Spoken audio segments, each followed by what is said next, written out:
us all press on in the work of the Lord, that when life is o'er, we may gain a reward.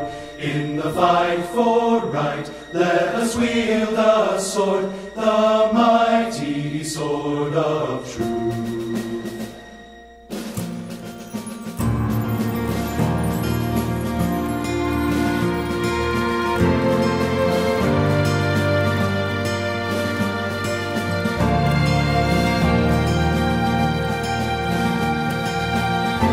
We will not retreat, though our numbers may be few, when compared